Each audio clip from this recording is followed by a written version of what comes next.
तलवारें हमारे यहाँ दो तरह की है। पहली तलवारें राजपूत कालीन जितनी भी तलवारें हैं उनमें आप देखेंगे दोनों तरफ इसमें धार है, तो इसको कहते हैं खांडा। ये जितनी भी है ये सब ओरिजिनल अलग अलग राजाओं की तलवारें हैं, और उन सब राजाओं का इन तलवारों के ऊपर अगर आप देखें कईयों का तो नाम लिखा हुआ है। तो ये सब तलवारें युद्ध लड़ने के काम में आती थी, शादियों में सेरेमोनियल तलवार नहीं है। तो ये राजपूत कालीन जितनी भी तलवारें हैं वो सब आपको हेवी तलवारें देखने को मिलेगी। जैसे ये नागौर के हमारे यहाँ बखत सिंह जी हुए जो जोधपुर के महाराजा बने थे बाद में, उनका नाम लिखा हुआ इस तलवार के ऊपर। अंदाजन अगर वजन देखें तो 5-5.5 किलो तलवार का वजन है। जबकि मुस्लिम स्टाइल की जितनी भी तलवारें हैं वो सब तलवारें आप देखेंगे तो बिल्कुल लाइट वेट में हैं। हम एक बार हाथ चलाएं और वो 5 बार हाथ चला सकते थे, इतनी लाइट वेट की तलवारें हैं। इसमें आप देखें जो तलवार की ब्लेड है उसको इंग्लिश में कहते हैं डेमस्कस, हिंदी में कहते हैं संखेला। ये बिल्कुल मुड़ सकती है लेकिन टूटेगी नहीं। तो बेहतरीन जो शस्त्र हैं वो मुग़लों के पास हुआ करते थे, और ब्रिटिशर्स आने के बाद में फिर गन शुरू हो गई। तो ये सारे शस्त्र आप देखेंगे, और इनमें भी बहुत सारे शस्त्र हैं जिसमें ये नागिन जैसी तलवार आप देख रहे हैं बल खाती हुई। तो ये ग्रेट वॉरियर अमर सिंह राठौड़ की तलवार है।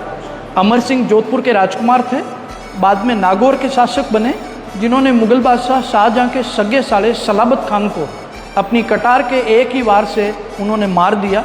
उन्हीं अमर सिंह राठौड़ की ये तलवार है, सबसे हैवी, जिनका नाम लिखा हुआ है। ये लगभग 13-14 साल की उम्र में जब वॉर की ट्रेनिंग दी जाती थी उस टाइम में बच्चों को आर्मर पहनाए जाते थे। ये आप बख्तर देख रहे हैं, उस वक्त में छोटे बच्चे का एक बख्तर है। उनको ट्रेनिंग के तौर पर जब ट्रेनिंग दी जाती उस टाइम पहनाया जाता, कमर के लिए, हाथों के लिए, चेस्ट एंड बैक साइड के लिए एज ए हेलमेट। और वो दोनों देख रहे हैं आप, ढाल है जो तलवार का वॉर बचाने के लिए काम में। इसी तरह आप देखेंगे कटार। ये जो कटार आप देख रहे हैं इसमें इसको पकड़कर पेट में मारने से, खींचकर बाहर निकालने से कैंची की तरह खुल जाती थी इस तरह से। और इनमें आप देखें क्योंकि ये ब्रिटिश टाइम की कटार है इसलिए इसमें पिस्तौल अटैच है, और इनमें हाथी दांत का, गोल्ड का खूबसूरत काम किया गया है। ये सब खंजर है। खंजर हमेशा फेंकने के लिए काम में आते। 30-40 फीट की दूरी पर अगर दुश्मन है तो निशाना लगाकर फेंका जाता था। इसी तरह ये जो गन है, इस तरह की गन हिंदुस्तान में सबसे पहले मुगल्स लेकर आए। हमारे यहाँ तोप, गन, बारूद ये सब मुगल्स लेकर आए थे। और मुगलों में सबसे पहले तोप लाने वाला था बाबर, जिसका महाराणा सांगा के साथ युद्ध हुआ। खानवा का जो मैदान है, एक तरफ हमारे पास में जो है लाखों की फौज थी, तो दूसरी तरफ उनके पास 25,000 ही थे। लेकिन तोप, गन, बारूद होने की वजह से, हालांकि संख्या में हम इतना ज़्यादा थे कि उन्होंने मुग़लों की तोपें छीन ली, लेकिन हमको चलाना नहीं आता क्योंकि हमारे लोगों ने पहले तोपें कहीं देखी नहीं थी, इसलिए उस युद्ध में हमको हार का सामना करना पड़ा। तो इसी तरह इधर जो आप देख रहे हैं गन, जैसे नीचे जो गन है ये शिकार जब जाते थे उस टाइम यूज़ लेते। जैसे युद्ध जब होता सामने वाले को सावधान किया जाता, सावधान, युद्ध के लिए तैयार हो जाओ। तो शिकार भी जब जाते थे शेर का शिकार करने के लिए, उनको पहले वार्निंग दी जाती थी, इस गन से फायर नहीं होता, ये सिर्फ आवाज़ के लिए है।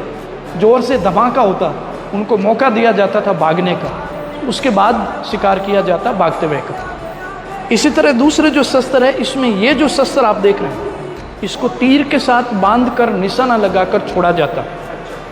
तीर नहीं लगता, लेकिन ये दुश्मन के सीधा पेट में घुसता। तीर नहीं लगता, ये लग जाता है, इसलिए इसको कहते हैं तुक्का। हमारे यहाँ कहावत है, लगा तो तीर नहीं तो तुक्का। तीर नहीं तो तुक्का सही, तुक्का लगाया तो ये तुक्का है जो आप देख रहे हैं।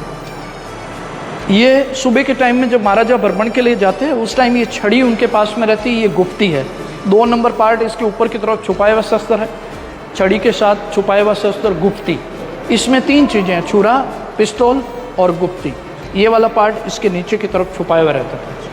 इधर आप देख रहे हैं भाले, शिकार के लिए यूज आते हैं। राजा घोड़े पे हैं, दुश्मन अगर हाथी के ऊपर है तो उनके लिए भाले यूज आते हैं। ऊपर आप देख रहे हैं ये भाले की जो नोक है ये, और बैम्बू या चांदी का काम किया हुआ इसमें अंदर।